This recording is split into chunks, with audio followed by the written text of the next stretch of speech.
Hi అండి, అందరికీ నమస్తే. మళ్ళీ మీ ముందుకు వచ్చింది ఉదయ కిచెన్. ఈరోజు నేను చేయబోయేది ఆలూ బజ్జీ అండి. ఒక కప్పు శనగపిండి తీసుకుంటున్నాను. ఈరోజు నేను చేయబోయేది ఆలూ బజ్జీ చేస్తున్నాను. దానికి శనగపిండి ఒకసారి జల్లించుకున్నాను. సగం కప్పు బియ్యం పిండి తీసుకున్నాను.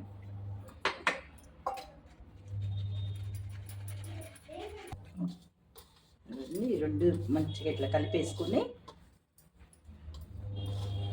ఎక్కడ ఉండలు లేకుండా కలుపుకోండి. పిండి కలిపేటప్పుడు ఉండలు ఉంటే ఇబ్బంది. గిన్నెలో తీసుకుని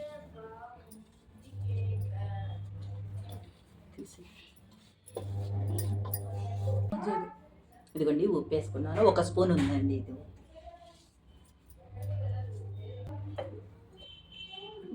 వాము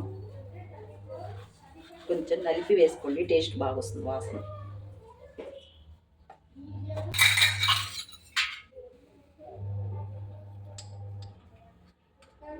ఒక పావు స్పూన్ తినే సోడా మొత్తం కలిపేసుకొని ఇట్లా వాటర్లో మంచిగా ఇట్లా నీళ్ళు పోసుకుంటూ చూసుకుని కలుపుకోండి. ఇదిగోండి ఇట్లా ఇంత మంచిగా కలుపుకోవాలి. ఇట్లా కలిపితే చాలండి. మరి బజ్జీ కదా వేసేది, కొంచెం మునిగేలాగా ఇట్లా తీయటానికి వీలుగా కలపాలి. ఇట్లాగూ ఇది ఇప్పుడు మనం తక్కిన ప్రాసెస్ చూద్దాం. ఇదిగోండి బాండి పెట్టాను, ఆయిల్ పోస్తాను. మంచిగా ఇట్లా ఇదిగోండి మంచిగా. అయ్యో మంచిగా ఇట్లా సన్నగా మంచిగా వచ్చినాయండి. మంచిగా లావుగా లేవు, సన్నగా ఉన్నాయి.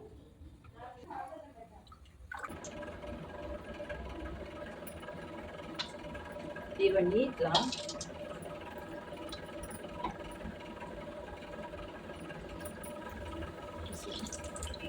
సరిపడా వేసుకోండి. ఎక్కువ వేసుకుంటే మళ్ళీ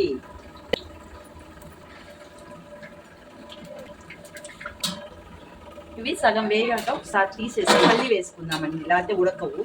శనగ కలిపి వేసేద్దాం.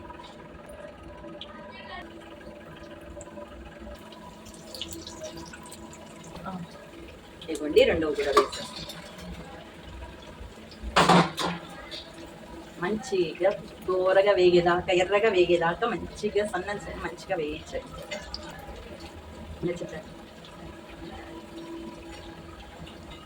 ఇవ్వండి వేగిపోయినాయి, మంచిగా ఎర్రగా వేగినాయి. చూడండి మంచిగా వేగినాయి. ఇవి నేను తీసేస్తున్నాను, అయిపోయింది.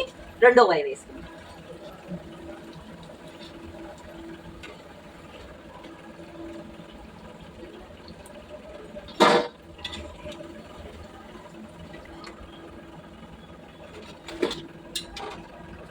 మీకు కూడా నోరు రిస్తున్నాయా? దబ్బా చేసేసుకుని తినేసేయండి మంచిగా. చేయండి, షేర్ చేయండి, సబ్స్క్రైబ్ చేసుకోండి. మరిన్ని వీడియోలతో మీ ముందుకు వస్తూనే ఉంటాను. ఉదయ కిచెన్.